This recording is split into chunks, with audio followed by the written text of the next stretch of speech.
Mali ba ang magmalasakit sa mga taong di mo kilala? Tama ba na magbulag-bulagan na lang kapag may nakikita kang pang-aabuso sa paligid mo? E paano kung kasama sa mga tanong na yan ang posibilidad na malagay ang sarili mo sa matinding alanganin? Sir Jupiter, yan po ang mga tanong na bumabagabag sa akin simula pa noong 2014. Ito po ang panahon kung kailan ng ibang bansa ako at nag-cruise ang mga landas namin ng isang kasambahay sa Saudi. Hanggang ngayon ay hindi ko pa rin masagot-sagot ang mga yan. Kaya siguro hahayaan ko na lang na ang mga listeners ang magbigay ng kanilang sariling mga kuro-kuro. Itago niyo na lang po ako sa pangalang Ira at naririto ang aking tunay na karanasan. 2014 po nang makipagsapalaran ako sa Saudi Arabia bilang isang office worker. 22 years old pa lang ako noon, Sir Jupiter. Sadyang sinuwerte lang na makahanap ako ng job vacancy sa abroad na tumutugma sa natapos ko. Hindi ko na lang sasabihin eksakto ang trabaho ko roon. Ayokong makilala at matuntuan ng kakilakilabot na mga taong iniiwasan ko. Naging maayos naman ang mga unang araw ko roon. Mababait ang mga katrabaho at mga amo ko. Hindi rin ako nahirapang magkaroon ng mga kaibigan sa accommodation. Naging malapit nga po ako agad kay Maui. Isang baklang kitchen staff sa isang hotel sa lugar. Yun nga lang ay 2 buwan na lang ang itatagal ng kontrata niya noong dumating ako, tapos ay uuwi na rin siya ng Pinas. Si Maui po ang nagpasyal-pasyal sa akin doon. Itinuro niya sa akin ang pangunahing mga establishmento at mga pamilihan. Dinala rin niya ako sa mga paborito niyang galaan. Kasama na ang kainan kung saan may isang kabayan na kusinero.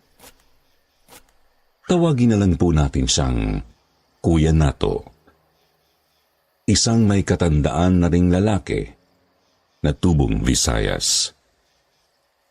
Gustong-gusto ni Maui sa kainang yun kasi hindi masyadong matao at napakasarap ding magluto ni Kuya Nato. Isa pa, masayahin at masarap ding kausap ang matanda. Habang kumakain ay sinasabi sa akin ni Maui ang mga taong dapat kong iwasan sa lugar. Halimbawa na lang daw ang isang kabayan na mahilig mangutang pero di nagbabayad.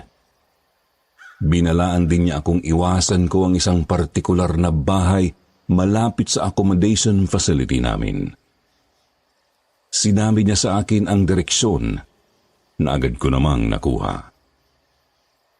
Nalaman kong natatanaw pala ang bandang 2nd floor at bubong ng bahay na yun mula mismo sa bintana ng kwarto ko. Tinanong ko si Maui kung bakit ko iiwasan yung bahay na yun. Ang sagot lang niya ay mga weirdong tao raw kasi ang nakatira roon. Sumunod na lang daw ako kung gusto kong magtagal. Napakamot ako sa sentido dahil sa pagtataka. Bigla namang nagsalita si Kuya Nato. Makinig na lang daw ako kay Maui kasi para rin naman yun sa kaligtasan ko. Hindi na lang ako kumibo at nagpatuloy na sa pagkain. Sila naman kasi ang nakakaalam sa lugar malay ko ba kung masasamang loob pala ang mga nakatira sa nasabing bahay. At baka kaya tipid ang mga salita ni Maui tungkol doon kasi may iniiwasan o kinakatakutan siya. Pagkatapos kumain ay nagpatuloy na kami ni Maui sa paggagala. Namili na rin ako ng iilang mga gamit ko. Gabi na po nang makabalik kami sa accommodation. Pagod na pagod ako noon, Sir Jupiter, kaya agad akong dumiretso sa kwarto ko. Maliit lang ang solo room ko, Sir Jupiter, bagamat komportable naman. Pagkahiga ko ay napadako ang tingin ko sa bintana. Natatakpan ng buong salamin ng bintanang yon, tapos may maayos na kurtina. Nililis ko ng konti ang kurtina para sumilip. Kita ko nga po ang sinasabing bahay ni Maui. Hindi ko alam noon pero para bang bigla na lang akong nakaramdam ng kilabot. Wala namang kakaiba sa bahay kung titignan at naisip ko tuloy na baka nadala lang ako sa mga pinagsasasabi ni Maui. Lumipas po ang 2 araw, Sir Jupiter. Papunta na ako ng trabaho noon matapos mag-almusal kina Kuya Nato. Nakakailang minutong lakad pa lang ako ay may nakasalubong akong isang babae. Alam kong isa yung kasambahay dahil sa kanyang uniforme. Pero nakuha niya ang pansin ko kasi paika-ika siya kung maglakad. Halatang may iniinda siyang masakit sa isang paa. Napakapayat din ng kanyang katawan. Sa isang tingin, malalaman mong may mali na sa kanyang kalusugan. Tinignan ko ang kanyang mukha, Sir Jupiter. Napamaang ako kasi nakilala kong isa yung kabayan. Sigurado po ako roon kasi Filipinang-Filipina talaga ang itsura niya. Sa tansya ko, kaidaran ko lang din siya. O di naman kaya mas matanda sa akin ng ilang taon. Yun nga lang, namamaga ang mga mata niya at lubog na ang mga pisngi. Dati na po talaga akong maawain kaya agad akong nahabag sa kalagayan ng babae. Naisip ko biglang kalagayan ng ilan sa mga domestic helper natin na nangingibang bansa. Noong hindi pa ako nakakaalis ng bansa natin, may agam-agam pa ako sa mga naririnig kong kwento. Mahirap kasi paniwalaang may ganoon kasalbahing mga amo na abot langit ang pagmamalupit sa mga kasambahay. Pero nang makita ko ang babaeng yun, napagtanto kong malamang na totoo nga ang mga balita. Siguro hindi man sa lahat ng pagkakataon, pero malamang na dinadanas nga ng iilan nating mga kababayan ang ganoong pagmamaltrato. Hindi po ako nakatiis, Sir Jupiter. Tinawag ko siya. Kabayan, kumusta? Anong nangyari sa iyo? Napalingon po sa akin ang babae. Pagkatapos hindi ko alam kung bakit, pero bigla na lang siyang nataranta at mas binilisan ang lakad. Kung wala lang siyang iniindang masakit sa paa, malamang tumakbo na yun palayo sa akin. Nakakapagtaka kasi karaniwan namang nagbabatian ang mga OFW kapag nagkakasalubong, di po ba? Gusto ko pa sana siyang sundan, pero mahuhuli na ako sa trabaho. Kaya dumiretso na ako sa paglalakad. Hindi nga lang siya nawala sa isip ko ng buong araw.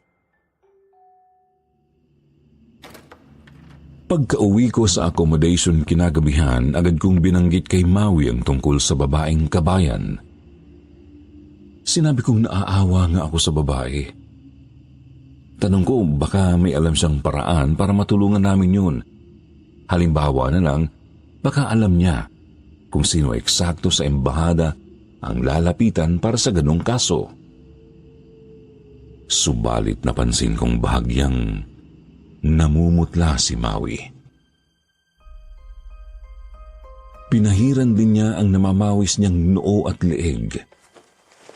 Sabi niya, "Ira, makinig ka sa akin. Yun si Karen. Doon yun namamasukan sa sinasabi kong bahay sa iyo. Hindi natin siya dapat nilalapitan o pinapakialaman. Siguro para sa iyo medyo weird itong mga sinasabi ko, pero please, maniwala ka na lang." Tinanong ko po ulit si Maui kung ano ba kasi ang meron sa bahay na yun. Pero hindi na naman siya sumagot. Nabakasan ko ulit siya ng pag-aalinlangang magsalita dahil marahil sa takot sa kung ano. Kaya di ko na lang siya pinilit na magsalita. Tinandaan ko na lang ang kanyang mga babala. Halos araw-araw ay nakikita ko po si Karen, Sir Jupiter. Sinisikap ko nga po siyang iwasan kahit naaawa na ako sa kanya. Halos wala po kasi talagang pagbabago sa itsura niya eh. Ang totoo, mukhang palala pa nga po ng palala ang kanyang kalagayan. Minsan nga ay napansin kong may malaking pasa sa isa niyang pisngi. Subalit sadyang iba ang plano ng kapalaran, Sir Jupiter. Nakatakda po yata talagang magkaroon ng mas malalim na ugnayan ang mga landas namin ni Karen. Isang araw po kasi, nakita ko na naman siya ulit. Paika-ika pa rin ang lakad niya, bagamat mas mabagal. Pansin ko ring panay ang hawak niya sa kanyang ulo na animoy nahihilo. Ilang sandali pa po bigla na lang siyang tumigil sa paglalakad. Tumayo lang siya sa gilid ng daan. Lilihis na sana ako ng lakad nang bigla na lang siyang mabuwal at natumba sa simento. Namalayan ko na lang ang sariling nakalapit na pala kay Karen. Tinatapik ko ang kanyang pisngi at sinusubukan siyang gisingin. Pinagpapawisan ako sa kaba kasi wala akong alam sa mga ganong pagkakataon. Natatakot akong baka magkamali pa ako at mapalala ang kanyang kalagayan. Nagtawag ako ng tulong pero agad ko ring napansing walang may gustong lumapit. Marami ang mga napapalingon ngunit agad ding binabawi ang kanilang mga tingin. Pinoy man o ibang lahi, ganun lahat ang mga reaksyon. Nainis ako, napikon sa isiping wala bang mga puso ang mga tao roon? Ano ba kasing kinakatakot nila sa amo ni Karen? Mas matimbang ba ang takot at pangamba nila kaysa sa kagustuhang makatulong? Tumayo ako. Balak kong iwan muna si Karen para maghanap ng tulong. Subalit nagulat na lang ako nang may isang lalaking biglang lumapit sa akin. Itim lahat ang kanyang suot at halatang yayamanin. Hindi ko masabi kung anong lahi. Basta mukha siyang Europeo o di naman kaya ay Amerikano. Napatingin ako sa kanyang mga mata at sa di malamang dahilan ay bigla akong nakaramdam ng panlalamig sa buo kong katawan. Pakiramdam ko ay binuhusan ako ng nagyeyelong tubig kahit napakainit naman ng araw noong umagang yun. Nagsalita po siya sa wikang Ingles. Tinanong niya ako kung ano raw ba ang nangyari. Sinabi ko namang biglang ang hinimatay yung si Karen doon sa may gilid ng daan. Kaya kailangan namin ng tulong. Ngumiti ang lalaki. Nang makita ko yun, lalo akong kilabutan sa di ko malamang dahilan. Nagpakilala siya sa akin. Siya raw pala si Oliver. Isa raw siya sa mga tauhan ng amo ni Karen. Huwag na raw akong mag-alala kasi siya na raw ang bahala sa nahimatay na kasambahay. Nakamaang akong tumango. Halo-halo na ang mga iniisip at naramdaman ko noon. Gusto kong matuwa at magpasalamat kasi may tutulong na kay Karen. Pero di ko rin maiwasang mabahala kasi baka lalo lang siyang saktan ng kanyang mga amo. Baka saktan lang siya nung Oliver na yun. Halata naman kasing minamaltrato talaga siya doon sa bahay na yun. Biglang dugtong ni Oliver na huwag na raw akong masyadong lumalapit kay Karen. Huwag na raw akong mangialam masyado para hindi ako mamroblema. Noon din ay kumalampag sa alaala ko ang mga babala ng kaibigan ko. Naalala ko ang pagkabahalang nakikita ko sa kanyang muka sa tuwing na pag-uusapan namin ang bahay na yun. At naiugnay ko ang mga iyon sa biglang panlalamig at kilabot na naramdaman ko kay Oliver. Tapos nadagdagan pa sa babala mismo sa akin ng kakaibang lalaki. Anong klaseng mga tao nga ba ang nakatira doon sa sinasabing bahay? Anong kapalaran ba ang dinadanas sa loob ni Karen o ng iba pang mga naroroon? Agad na po akong nagpaalam noon sa lalaking kaharap. Hindi ko na siya matagalan. Kako aalis na ako at may pasok na ako. Dali-dali akong lumakad palayo. Ramdam ko sa likod ko na nakatitig pa rin siya sa akin. Nakarating na lang ako sa opisina at lahat, ramdam ko pa rin may nagmamasid sa paligid. Hindi ko nga lang may pagkakailang naroroon pa rin ang pag-aalala ko para kay Karen. Ano kaya ang magagawa ko? Kinagabihan pagkarating ko sa accommodation ay agad akong hinila ni Maui papunta sa kanyang kwarto. Halata ko sa mukha niya ang pagkabahala sa kung ano. Pagkasara niya sa pinto ng kwarto ay agad niyang sinabing nalaman na niya ang nangyari kaninang umaga. Nalaman na niyang nakalapit na naman pala ako kay Karen at nagtangka pa akong tumulong. Nalaman din niyang lumapit sa akin ang isang lalaki galing doon sa sinasabi niyang bahay. Taranta niyang pahayag, "Hindi ba sinabi ko naman sa iyo, Ira, huwag ka na ulit lumapit kay Karen? Mapapahamak ka lang sa ginagawa mo eh." Sinabi ko naman na naawa lang ako kasi nga biglang hinimatay yung kabayan naming babae. Pagkatapos ay mariin ko nang tinanong si Maui kung ano ba kasi ang meron sa bahay na yun. Wala ba kaming pwedeng gawin nung mapagsumbungan para ma-rescue si Karen? Hindi na kasi talaga maganda ang ayos niya eh. Sir Jupiter, labis kong ikinagulat ang sunod na sinabi ng kaibigan ko. "Sis, makinig ka sa akin. Isang kulto ang naroroon sa bahay na yun. Kulto ng mga siraulong sumasamba sa demonyo. Kapag nangialam ka, siguradong mapapahamak ka lang.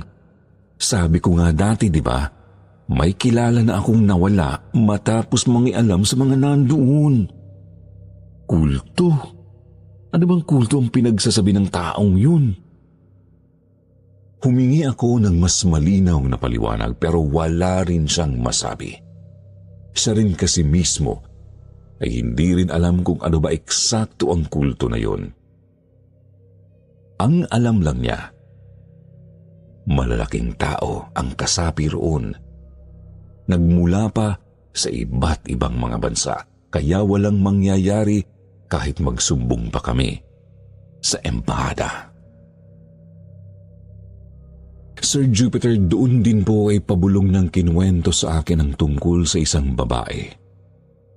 Itago na lang natin sa pangalang Shirlene. Isa rin pong OFW si Shirlene. Nagtatrabaho bilang nurse sa isang malapit na ospital. Maayos naman daw ang naging buhay ni Shirlene noong mga unang taon niya sa Saudi at naging malapit nga rin sila ni Maui. Umabot pa sa puntong naging ninong si Maui ng anak ng babae. Subalit nagbago ang lahat mga 2 buwan bago ako dumating. May lumabas kasing isang babaeng sugatan mula sa kakaibang bahay. Putol ang isang kamay at napakarami raw sugat sa buong katawan. Putok nga rin ang noo nito at mukhang binulag ang isang mata. Bilang isang nurse, hindi napigil ni Sherlyn na tulungan ang nasabing babae. Katulad din po ng nangyari sa akin, ay may lumapit daw doon kay Sherlyn na isang lalaking mukhang Amerikano o Europeo. Sinabihan din daw po siya nito na huwag nang mangialam. At pagkatapos daw po noong araw na yon, ay unti-unti nang nagbago ang dating kaibigan ni Maui. Madalas na raw itong tulala at animoy may kinakausap kahit wala namang tao. Naging magugulatin na rin. Sinasabi nitong may mga halimaw daw na nagmamasid sa kanya. Mula raw ang mga iyon sa kakaibang bahay. Nababahala na si Maui kasi halatang hindi na talaga maganda ang kalusugan ng pag-iisip ni Sherlyn. Hanggang sa nagulat na lamang sila ng mga naroroon sa accommodation nang biglang may kumuha kay Sherlyn isang araw. Kinaladkad nila ito palabas at sinakay sa isang itim na van pagkatapos bumalik sa loob ng accommodation ng isa sa mga lalaking mukhang kanluraning banyaga. Hinala ni Maui ay yun mismo ang lalaking nabanggit ni Sherlyn sa kanya. Wika nito sa Ingles, walang lalabas na balita tungkol kay Sherlyn kahit pa sa pamilya nito. Bibigyan ng pera ang lahat ng mga nasa accommodation para sumunod. Ang sino mang susuway, agad ding kukunin. Simula noong araw na yon ay hindi na po nila nakita ulit si Sherlyn, Sir Jupiter. Kaya raw todo ang pagbibigay paalala sa akin ni Maui kasi ayaw na niyang mawalan ulit ng kaibigan. Ayaw niyang may mangyaring masama sa akin. Pinakita pa nga niya sa akin ang litrato nila ni Sherlyn. Masaya sila noon sa kainan ni Kuya Nato. Kita kong napakagandang babae pala ni Sherlyn. Sexy, maputi, kulot ang napakaitim na buhok at puno ng buhay ang mga mata. Hindi ko tuloy maiwasang isipin kung saan na kaya ang babaeng yun. Halos wala akong tulog noong gabing yun kakaisip, Sir Jupiter. Mabuti na lang talaga at nataong rest day ko kinabukasan nun. Kaya bumawi na lang ako ng tulog ng mag-umaga. Sa mga sumunod na araw naman po ay hindi ko nakita si Karen. Hati tuloy ang isip at damdamin ko.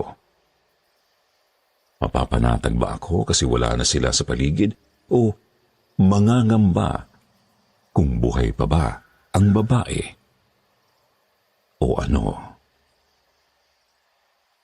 Ang hindi ko inakala, Sir Jupiter, mas gugulo pala ang isip ko nang makita ko ulit si Karen. Gabi po noon at naglalakad ako pauwi galing sa trabaho.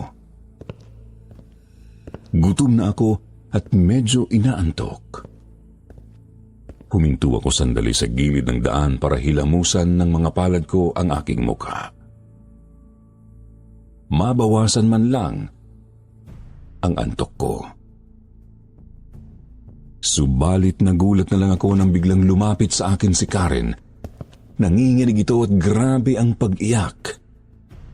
Kumapit siya sa braso ko at sinabing, "Tulungan mo ako. Tulungan mo ako. Papatayin nila ako. Iaalay nila ako sa demonyo. Papatayin nila ako sa kanilang ritual. Tulungan mo ako. Gusto ko nang umuwi sa atin sa Pilipinas. Tulungan mo ako pakiusap." Sandali akong naistatwa.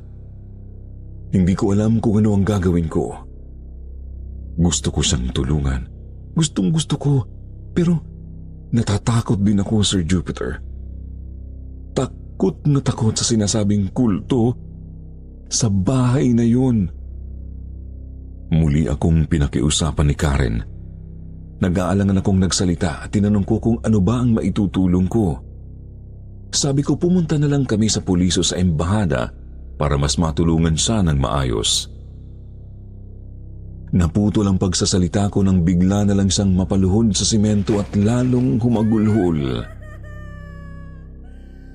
Ramdam na ramdam ko sa kanya ang matinding kilabot. Kilabot na naramdaman ko rin nang bigla na namang sumulpot si Oliver sa likod ko. Sabi niya sa akin, pasensya na raw at nakatakas si Karen. Mukhang nawawala na raw kasi sa katinuan ang babae at kung ano-ano ang sinasabi. Napalunok ako. Inisip ko ang mga sinalaysay ni Maui tungkol kay Shirlene. Kaya di ako nakakibo. Hindi po talaga ako nagsalita hanggang sa nagpaalam na siya sa akin. Hindi ako sumagot. Minitian lang niya ako tapos kinaladkad na niya si Karen. Nakatayo lang po ako doon na parang tuod. Nakatitig sa babaeng nagsusumigaw pa rin ng saklolo sa akin. Doon ko rin napansing mas lumalanga ang kanyang kalagayan. Napakarami na niyang pasa sa braso. Kita ko nang malilis ang kanyang manggas. Putok din ang noo at mga labi, tapos nangingitim na talaga ang paligid ng isang mata. Kapansin-pansin din ang ilang mga ngipin nitong nawawala. Nagpalinga-linga ako. Ganoon pa rin ang kilos ng mga tao. Alam mong napapatingin sa nangyayari, pero agad nagbabawi ng mga mata. Binibilisan din nila ang lakad para lang makalayo agad sa bahaging yun ng kalsada. Napayuko na lang tuloy ako at napabuntong hininga. Iniisip kong mas tama bang gayahin ko na lang sila. Tama bang mawalan na lang ako ng pakialam sa ibang tao para sa sarili kong kapakanan. Kita kong lumiko na sa may kanto yung lalaki habang hila pa rin si Karen. Nang di ko na sila matanaw, doon na ako nagpatuloy sa paglalakad. Papunta dapat ako kina Kuya Nato noon, pero nawalan na ako ng ganang kumain. Kaya dumiretso na lang ako sa room ko sa accommodation. Pagkarating ko sa kwarto ay agad po akong nagbihis. Kumuha ng biskwit saka kumain. Doon lang ako umupo sa upuang nasa may side table ng kama ko. Kaya tanaw ko roon ng bintana. Nakababa naman ang kurtina noon at nasa third floor ang room ko, pero ramdam kong may nakatingin sa akin mula sa bintanang yun. Kahit imposible namang magkaroon ng tao sa labas noon. Nangangalahati pa lang ako sa pakete ng biskwit nang tumayo ako. Paluhod akong sumampa sa kama at saka pinuntahan ng bintana. Sandali akong napahinto at napalunok. Pagkatapos ay dahan-dahan kong nililis ng konti ang kurtina at saka sumilip sa bintana.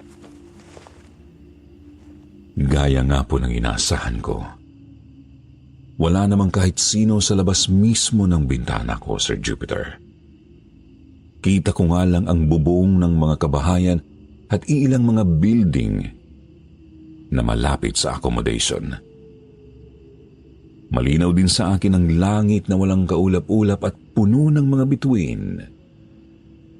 Iniligid ko pa po ang mga mata hanggang sa mapadako sa bubong ng kakaibang bahay. Ang bahay na sinasabing pugad ng mga taga-kulto. Napako roon ang paningin ko. Pansin kong may taong nakatayo sa terrace ng second floor. Pero madilim, kaya hindi ko makita ng maayos. Anino lang niya ang naaaninan ko at kita kong may katangkaran ang taong yun. Gayunpaman, kahit di ko siya makita ng malinaw, ay pinanayuan pa rin ako ng balahibo. Ramdam na ramdam ko po kasing nakatitig siya sa akin. Kaya naman taranta kong ibinaba ang kurtina at siniguradong hindi ako makikita mula sa labas. Humiga ako at saka nagtalukbong ng kumot. Hindi nga lang nawala ang kilabot ko, Sir Jupiter, kasi ramdam ko pa rin ang matalim na titig ng kung sino kahit nakatago na ako. Pakiramdam ko ay may nagmamasid sa akin sa malapit. Ilang sandali pa nga ay narinig ko na lang na may kumakatok ng mahina sa kung saan. Noong una ay 3 katok lamang yun. Pero nasundan pa ito ng nasundan ng tig-3 katok. Hindi ko inalis ang pagkakatalukbong sa akin ng kumot, ngunit pinakinggan ko ng maigi ang pinagmumulan ng tunog. Pawis na ako sa loob ng kumot noon, bagamat malamig ang bawat patak. Nakinig pa ako ng nakinig hanggang sa natukoy kong galing yun sa salamin ng bintana. Lalo kong isinubsum ang mukha sa unan ko habang nananatiling nakatalukbong ng kumot. Tuloy-tuloy lang din ang pagkatok sa bintana. Nagsimula na akong manalangin dahil hindi ko na talaga alam kung ano ang gagawin. Naisip ko na rin bumangon at diretsong kumaripas palabas ng room ko. Pero paano kung nakaabang naman sila sa akin sa labas? Mas madali nila akong malalapitan pag nagkataon. Lumipas pa ang mga minuto. Palakas na ng palakas ang pagkatok. Kung noong unay parang tapik lang ng daliri, nang tumagal parang katok na mismo ng nakakuyom na palad. Nagpatuloy lang ako sa panalangin at hindi natinag sa pagkakasumsum sa unan. Nagpatuloy pa ang pagkatok hanggang sa tila ba kinakalampag na nito ang bintana ko. Sa mga sandaling yun ay halos kumalas na ang puso ko dahil sa tindi ng kalabog. Noong marinig kong pinupukpok na talaga ang salamin ng bintana, doon na ako biglang bumangon at agad na nagsusumigaw. Napabalikwas ako ng bangon, Sir Jupiter. Hinahabol ang hininga at nagtataka kasi umaga na pala. Napatingin sa lamesita kong may nakapatong pang natirang biskwit. Napagtantong, binangungot ako. Hindi ko nga lang masabi kung kailan nag-umpisa ang panaginip na yon. Nang makita ko ba ang tao sa kakaibang bahay, o nang marinig ko ang pagkatok sa bintana.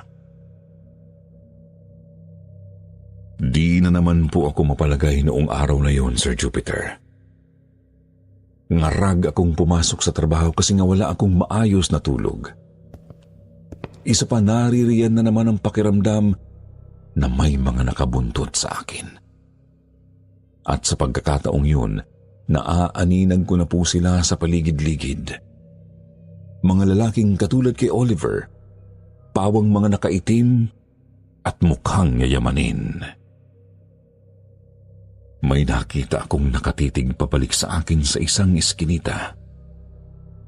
Meron ding nasa 2nd floor ng isang bahay. Meron pang isa na nakasandal sa likod ng isang sasakyan. Kahit noong nasa opisina na ako, ay ramdam ko pa rin ang pagmamasid nila sa akin.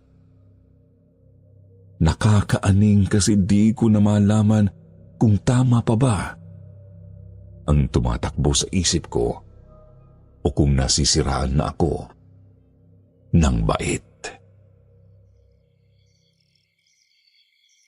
Kinagabihan po noon ay wala ako sa sariling naglakad pa uwi. Palingon-lingon at mayat-mayang sumisinghap. hanggang sa namalayan ko na lang napapalapit na pala ako sa kainan ni na Kuya Nato.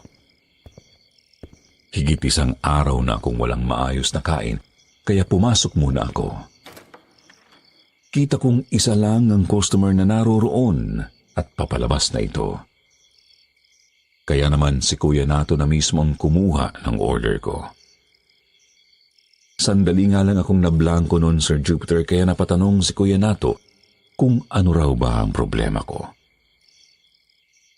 Umiling ako at nagpilit ng ngiti, kako ayos lang ako. Pagod lang sa trabaho.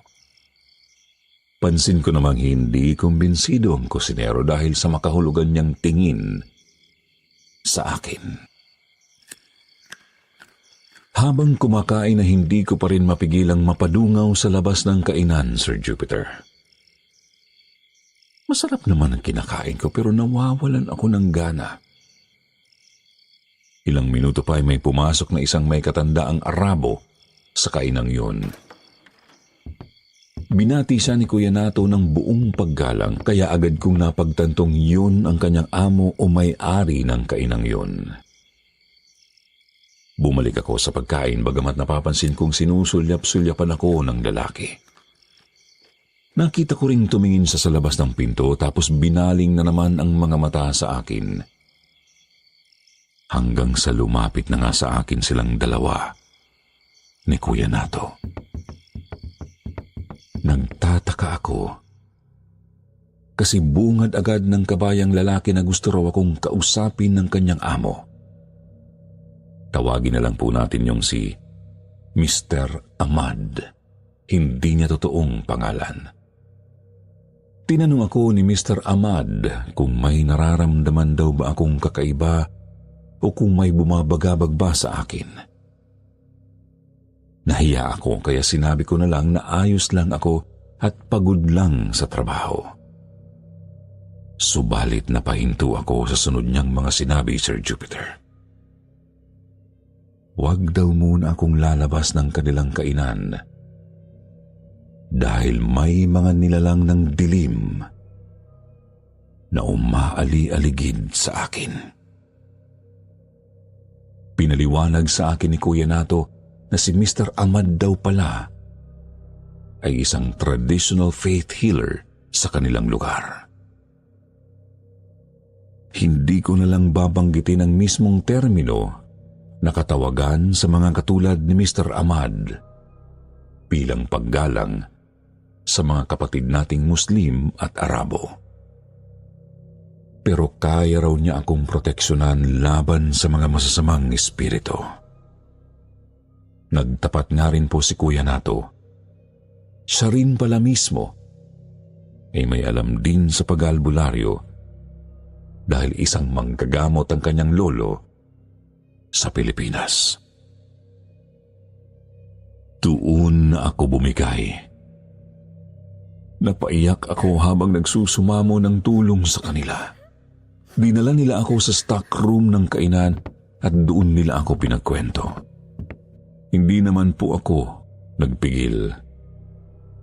Talagang sinabi ko sa kanila ang lahat mula sa simula hanggang sa mga pangyayari noong araw na yon. Bumakas sa mukha ng dalawa ang matinding pagkabahala para sa akin. Sinabi ni Mr. Ahmad na hindi nga raw talaga ako dapat lumalapit kay Karen. Wala akong magagawa para tulungan ang babae at ipapahamak ko lang din ang sarili ko. Muli rin niyang ipinagdiinan sa aking huwag muna akong lalabas ng kanyang kainan dahil sobrang delikado. Dalawa lang daw po kasi ang siguradong sasapitin ko noon. Una, pisikal nila akong sasaktan o di naman kaya ay patuloy na paglalaruan. Sa takot ko ay napako ako sa kinauupuan. Pinainom ako ni Kuya Nato ng tinimpla niyang tsaa para mapakalma ko ang sarili. Epektibo naman po kasi medyo nahimasmasan nga ako mula sa pag-iyak. Medyo tumahimik din ang magulo kong isip. Nang pumayapa na ang paghinga ko, sinimulan na ni Mr. Ahmad ang kanyang ritual. Sa pagkakaalam ko, yun daw ang traditional faith healing sa kanila roon. Nakatuon ito sa espiritual na bahagi ng pagkatao. Aayusin daw nito ang gusot sa kalooban ko at puprotektahan ako laban sa mga espiritual na atake ng mga masasamang loob. Dinasalan po niya ako noon gamit ang mga salitang galing mismo sa kanilang banal na kasulatan. At ilang minuto lang po, totoo ngang gumaan agad ang pakiramdam ko. Animo na linisan ang utak, damdamin at kaluluwa ko. Yun nga lang po nang matapos, sinabi ni Mr. Ahmad na kailangan ko pa ring mag-ingat. Kailangan pa kasing ulitin ang nasabing pagdarasal ng ilang beses para tuluyang magapi ang gumugulo sa espiritu ko. Hindi rin daw imposibleng magambala ako ulit ng mga kaaway kapag humina ang aking pananalig. Noon din po ay pinayagan ako ni Mr. Ahmad na lumabas.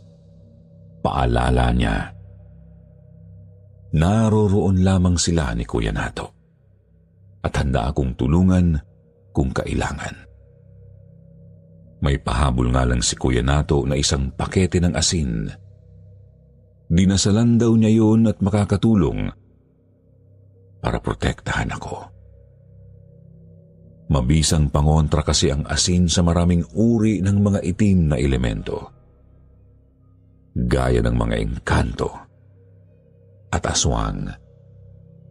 Kahit nga raw mga ligaw na kaluluwa ay kayang in-neutralize ng asin, basta tama ang pagkakagamit. Paglabas ko sa kainan ay agad kong napansin ang mga lalaking nakaitim. Nakita ko pang matalas nila akong tinignan bago sila unti-unting pumahalo sa dilim. Hindi ko po itatanggi. Naruroon pa rin ang takot ko sa kanila noon. Pero ramdam ko ring may nagpapalakas ng kalooban ko para baliwalain ko sila. Dire-diretso akong nakapaglakad sa daan hanggang sa makarating ng aking kwarto. Nagbihis, nanalangin at agad ding nakatulog. Kahit ramdam ko pa rin may nagmamasid sa bintana ng kwarto. Subalit mga bandang 2:00 o 3:00 po ng madaling araw ay bigla na lang akong nagising, Sir Jupiter. Nagulat ako nang makitang nakalilis na ang kurtina ng bintana. Isang bagay na imposible kasi hindi naman nakakapasok ang hangin roon mula sa labas. Ang bintana kasi ng room ko ay yung tipong natatakpan talaga ng buo ng malaking salamin. Malililis lang ang kurtina kung gagalawin mo yun mula sa loob. Bigla po akong kinabahan, Sir Jupiter. Hinanda ko ang sarili, tapos mabilisang bumangon para sana isara ulit ang kurtina at agad bumalik sa pagkakahiga. Subalit di ko pa man lubusang naisasara ang kurtina ay napadako na ang tingin ko sa kakaibang bahay.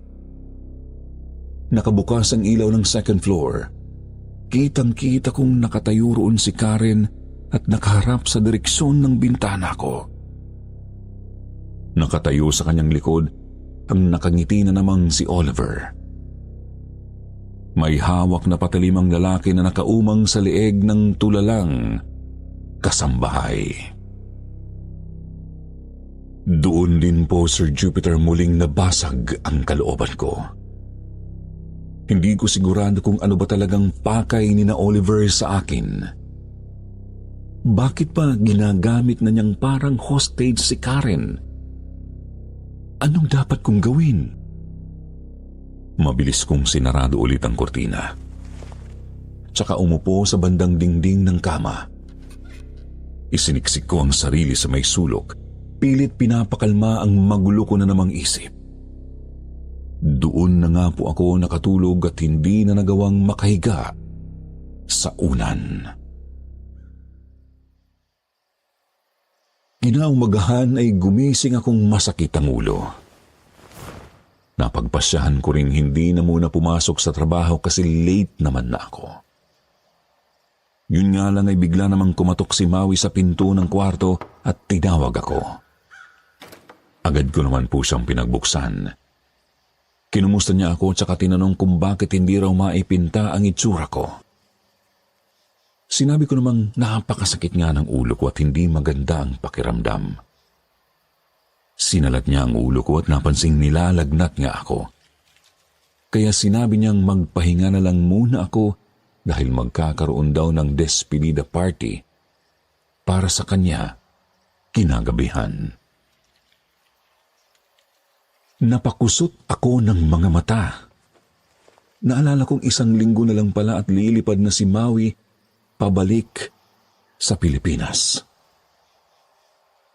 Medyo nalungkot ako kasi nga siya ang pinaka-close ko roon sa accommodation. Kaya naman sinabi ko sa kanyang siguradong pupunta ako sa kanyang party mamaya. Pagkatapos naming mag-usap ay bumalik ako sa loob ng kwarto at muling nagpahinga.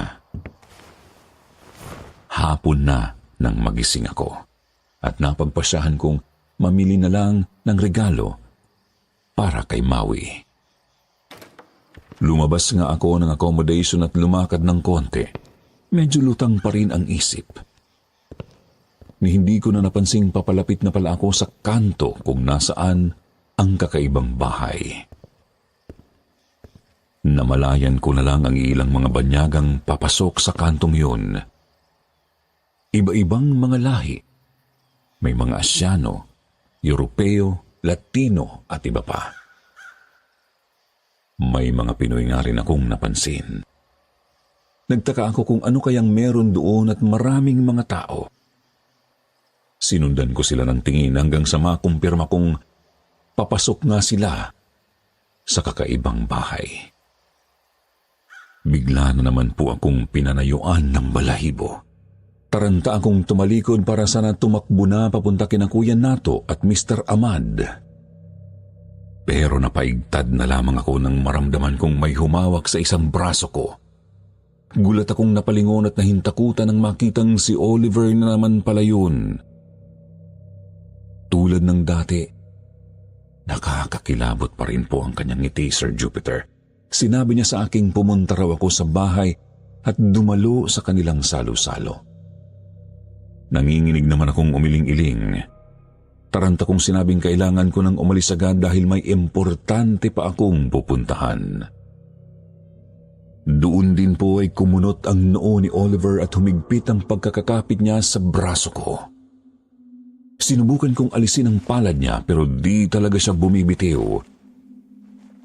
Ilang sandali lang po ay naramdaman ko na lang na tumutusok sa braso ko ang humahaba niyang mga kuko. Inulit niya ang pag-imbita sa akin ngunit sinabayan ng malinaw na banta. Pumunta na lang daw ako para wala nang madamay. Sir Jupiter, sunod ko na lang na nakitang sariling naglalakad papunta sa kakaibang bahay. Nasa tabi ko si Oliver at kasabay namin ang iba pang mga papunta rin doon. Umiikot sa isip ko ang tungkol sa kanyang banta. Sinong madadamay? Si Karen ba? O ibang tao na malapit sa akin? Natatakot akong baka may mangyaring hindi maganda kina Maui, Kuya Nato, Mr. Ahmad, o sa kung sino pa. Ang di ko alam. Sadyang napakalagim na salo-salo pala talaga ang dadatnan ko sa loob. Pagkapasok sa puting gate ay dumiretso kami sa bandang gilid. Lumusot kami sa espasyo sa pagitan ng malaking bahay at ng simentong bakod. Pagkarating sa likod ay nakita ko ang isang maliit ngunit medyo malapad na gusali. Akala ko noong una ay isa yung covered court o bodega. Pero nagulat ako nang pumasok kami roon. Nakita ko po kasing isa pala iyong simbahan. Pinapasok ako ng tuluyan ni Oliver. Sa itim na sahig lang nagsiupuan ng mga tao roon, bagamat may espasyo sa pagitan ng bawat isa. Nakigaya na lang ako at pumuesto sa may malaking pinto. Wala pong kabinta-bintana sa lugar na yun. Itim ang kisame, dingding at sahig. Tapos mga sulu at kandila lang ang nagsisilbing ilaw. Kapansin-pansin ding mas malawak sa karaniwan ang nagsisilbi nitong altar. Matatawag na nga po yung entablado kung tutuusin. Sa magkabilang gilid ay may tig-iisang malalaking haligi na kulay itim din at sa gitna noon ay may kung anong natatakpan ng pulang tela. Sa paanan naman ng bagay na yun ay may natanaw akong pahabang lamesa na gawa sa makintab na marmol. Sir Jupiter, napakasama ng pakiramdam ko sa lugar na yun. Lumingon ako sa malaking pinto kasi iniisip ko nang umalis. Pero nakita kong nakatayo roon si Oliver. Halatang nagbabantay para hindi ako basta makalabas. Tiningnan ko rin ang cellphone ko. Walang signal. Kaya wala talaga akong magawa noon kundi ang manatiling nakaupo. Nagmasid-masid sa mga taong parang walang pakialam sa isa't isa. Mahigit isang oras pa ay bigla na namang nagbukas ang pinto. Pumasok ang dalawang kalalakihang nakaitim at may kinakaladkad na isang babae. Napakapayat ng babaeng yun at halatang wala sa ayos. Tinitigan ko ang mukha niya. Sa isip ko ay pamilyar siya sa akin, ngunit hindi ko matukoy kung saan ko siya nakita. Tumuloy sila sa altar at tinali ng mga lalaki yung babae sa isa sa mga haligi. Kita kong nanghihina ang babaeng yon. Pilit din siyang nagpapalinga-linga sa buong lugar. Ilang sandali pa po napatingin siya sa direksyon ko. Sir Jupiter, nanlaki ang mga mata ko nang mapagtantong si Sherlyn mismo ang babae.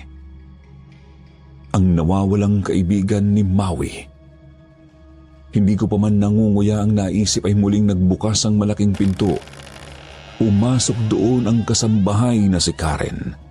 Nagwawala ito habang pilit na kinakaladkad ng iba pang mga lalaking nakaitim.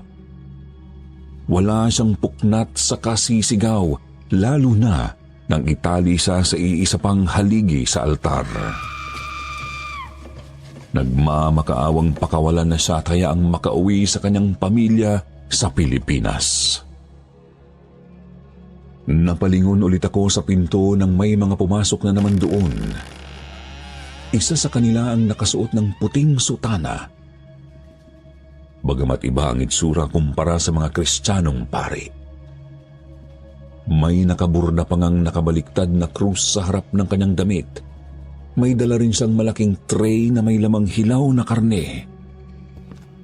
Lumakad siya papunta sa altar at siya nga mismo ang nagsimula sa kanilang okasyon. Nilapag niya ang malaking tray sa pahabang marmol na mesa. Tinanggal niya ang pulang tela na nakatakip sa kung anong nasa altar. At nakita kong isa yung rebulto ng isang taong malahalimaw. Kung demonyo man yun o kung anong nilalang, hindi ko alam. Basta ang sunod ko na lang nasaksihan ay ang kanilang pagsamba sa nilalang na yun. Nanigas ako sa kinauupuan ni hindi ako makakibo o makakurap man lang. Pakiramdam ko ay bumabare na sa utak ko ang karimari-marim nilang pakantang pananalangin. At lalo pa akong nilukob ng kilabot nang makitang namumula ang mga mata ng mga taong naroroon. Pati si Shirlene. Siguro kami lang ni Karen ang bukod tanging nanatiling normal. Lumipas pa ang ilang minuto, kinalagaan ng dalawang kalalakihan si Shirlene. Natutumba-tumba pa ang babae dahil sa panghihina. Pero kapansin-pansing wala ito sa sarili at naglalaway. Pinahiga nila si Shirlene sa harap ng ribulto tsaka dinasalan. Ilang sandali pa, napapikit na lang ako nang biglang dakmain nung kanilang pari ang dibdib ni Shirlene. Muli akong dumilat at nakita ko ang tumitibok-tibok pang puso ng babae na inaangat ng lalaking nakaputi. Dumadaloy pa roon ang kulay itim na dugo pagkatapos tinalikuran niya ang naghihingalong babae at lumapit kay Karen. Noon ay napakatindi na talaga ng pagwawala ng kasambahay. Halos mapatid na ang mga litid sa leeg nito dahil sa lakas ng pagsusumigaw. Hinawakan ng isang maskuladong lalaki ang ulo ni Karen sa kapilit ipinapaharap sa kanilang pari. At walang ano-ano, agad sinaksak ng pari ang puso ni Shirlene sa mismong bunganga ni Karen. Yung isang lalaki ay pilit pang iginagalaw ang panga ng kasambahay upang manguya ang sariwang puso. Di ko na kinaya ang mga nakikita ko noon, Sir Jupiter, kaya dali-dali na akong tumayo. Nawala na sa isip ko ang banta ni Oliver. Humarap ako sa pinto at nakita kong pinagtatawanan ako ng banyagang lalaki. Tuloy-tuloy ko siyang nilagpasan. Lumabas ako sa isinumpang lugar na yon at dali-daling nagtatakbo pabalik sa accommodation. Nanginginig sa matinding kilabot, abot-abot ang panalangin sana di ako sundan ng mga halimaw na taga-kulto. Pagdating ko sa building ng accommodation, takang-taka ako kasi kakaiba ang kilos ng mga tao. Tumunog ang message alert ng cellphone ko pero hindi ko na tinignan. Hindi ko kasi maintindihan kung bakit nagsisitakbuhan ang mga tao sa accommodation palayo sa akin. Lumabas yung ibang staff. Ang mga kapwa ko naman Pilipino roon ay nagsipasok sa kanilang mga room at nagkandado. Sinubukan kong kumatok sa kwarto ni Maui pero hindi nagbukas. Pwedeng nasa party na siya o nasa loob pa at ayaw lang din akong pagbuksan. Gulong-gulo ang isip kong umakyat papunta sa room ko at lalong gumuho ang mundo ko. Nang makitang nasa labas na ng kwarto ko ang lahat ng mga gamit ko. Kinuha ko ang cellphone ko para humingi ng tulong sa kahit sino, ngunit bumungad lang sa akin ang kakarating lang na text ng amo ko. Tanggal na raw ako sa trabaho. Magkakahalong lungkot, pagkabahala at kilabot ang gumupok sa akin noon, Sir Jupiter. Napaupo na lang ako sa labas ng saradong pinto at humagulhol. Unti-unting bumabaon sa kalooban ko ang katotohanang hindi nga biro ang gulong na pasok ko. Lahat dahil lamang sa kagustuhan kong makatulong kay Karen. Nagpunas ako ng luha at inayos ang mga bagahe ko. Pagkatapos dahan-dahan kong hinila ang mga bagahe ko pababa ng accommodation. Opo, sarado ang lahat ng mga kwarto, pero alam kong pinagbubulungan nila ako at mainit ang mga tingin nila sa akin. Pagkarating ko sa may lobby ay nagdalawang isip pa akong lumabas kasi baka naroroon na naman sa labas ang mga demonyo. Subalit nang magtagal ako roon ay may lumapit sa aking isang staff. Binulyawan ako at pilit na pinapalabas. Galit na galit ito sa akin, bagamat bakas ko sa mukha niya ang pagkabahala. Umalis na raw ako at baka madamay pa sila sa gulo na pinasok. Lumabas nga po ako ng accommodation. Malalim na ang gabi at halos wala ng mga tao at sasakyan sa kalsada. Pero nakikita ko na naman sila. Nakasunod sila sa akin. Hindi ko alam kung bakit pa nila ako hinayaang makalabas sa kanilang simbahan kung huhulihin lang din naman nila ako. Pilit akong tumakbo kahit dala ko ang mabibigat kong mga bagahe. Napakalalaki na ng mga butil ng pawis ko noon na tumahalo sa mga patak ng luha ko. Kita ko ang mapupulang mga matang nagmamasid sa akin sa paligid. Binilisan ko pa ang pagtakbo, ngunit natapilok lang ako at nadapa sa bukana ng isang eskinita. Tumudo ang iyak ko. Pakiramdam ko noon ay katapusan ko na. Siguro sasapitin ko rin ang kapalaran ni na Shirlene at Karen sa kamay ng mga hayop na yon. Kita ko noong lumalapit sa akin ang mga nilalang na may mapupulang mga mata. Ang iba ay naglalakad sa bangketa, habang ang iba naman ay nasa bubong ng mga gusali at bahay. Pinikit ko na lang ang mga mata ko at mariing niyakap ang mga binti. Tuloy-tuloy na umiyak hanggang sa namalayan ko na lang na may humawak sa braso ko. Napasigaw ako, mabilis na tinakpan ng kung sino ang bibig ko. Lumingon ako at nakita kong si Maui pala yun na pilit nang tatago sa dilim. Sinabihan niya akong huwag maingay. Taranta naman akong sumunod sa kanya papasok sa eskinita. Nakita ko ring nakaabang na pala roon sina Kuya Nato at Mr. Ahmad. Napakalakas ng pagkabog ng dibdib ko noon, Sir Jupiter. Tuloy-tuloy lang ang takbo namin. Tuloy-tuloy lang din ang pag-uusal ng dasal ni Mr. Ahmad habang tumatakbo kami. Pero dinig na dinig ko rin ang mga yabag at kaluskos na nakasunod sa amin. Medyo mahirap pang umusan kasi medyo madilim ang eskinitang yon. Ilang sandali pa ay bigla na lang napaaray si Kuya Nato nang makalmot ng isa sa mga halimaw. Lumingon ako at kita kong napaatras din ang kung anumang nilalang na umatake sa matanda, subalit nakita ko rin po noon ang napakaraming mga halimaw na nakasunod sa amin. Kasama na roon ang tinuturing nilang pari at mismo si Karen. Sandali akong natigilan nang makita ang kasambahay, Sir Jupiter. Napakapula na ng mga mata nito at matindi ang paglalaway. Halata ring wala ito sa sarili. Nakukonsensa tuloy ako kasi wala akong nagawa para mailayo siya sa lugar na yon. Hanggang sa bigla na lang akong hablutin ni Mr. Ahmad. Si Kuya Nato naman ay nagsimula ng magsaboy ng asin sa paligid para hindi kami basta malapitan ng mga demonyo. Nang makabuelo ay nagpatuloy na kami sa pagtakbo hanggang sa makarating kami sa likod ng bahay ni Mr. Ahmad. Mabilis kaming pumasok sa bahay na yon. Agad-agad ay narinig namin ang pagkalampag ng mga halimaw sa pinto, dingding at bubong. Naiyak na lang ako ulit sa takot noon kasi pakiramdam ko wala akong kawala sa kanila. Tapos ayun at may madadamay na naman dahil sa akin. Subalit pagpapanatag sa akin ni Maui, hindi raw mapapasok ng mga yun ang bahay ni Mr. Ahmad. Balot daw kasi ang bahay na yun ng mga panalangin na hindi kayang pasukin ng mga nilalang ng dilim.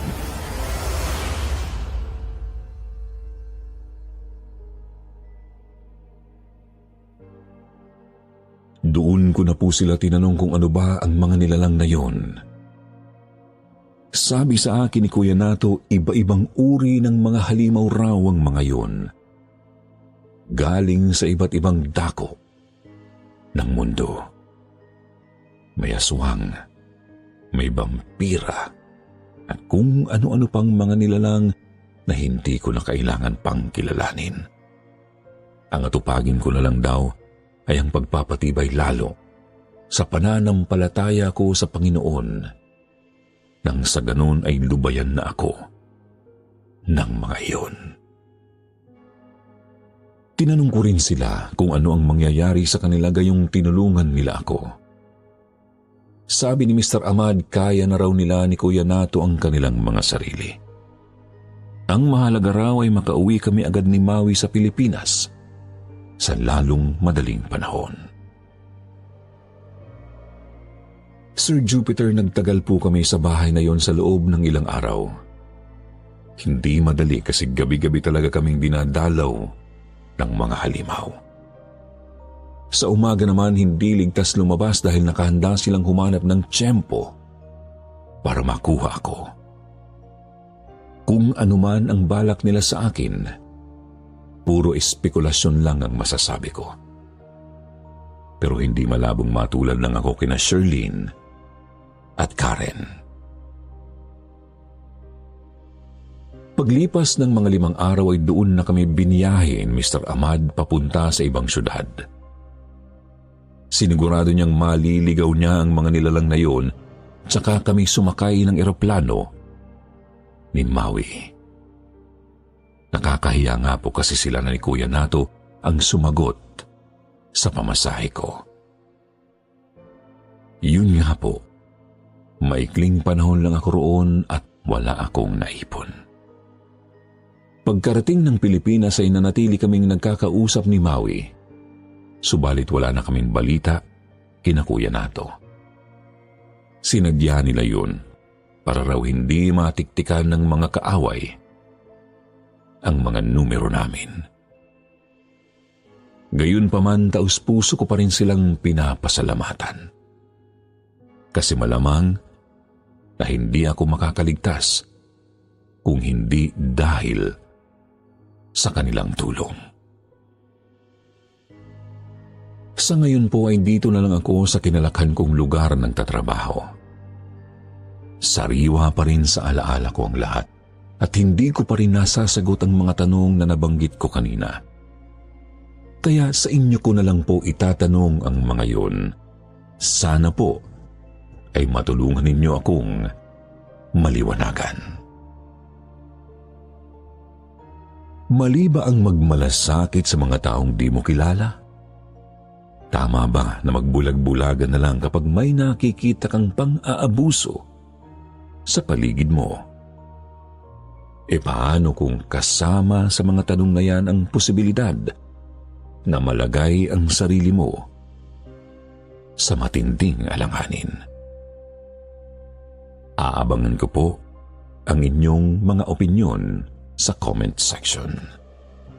Marami pong salamat sa lahat.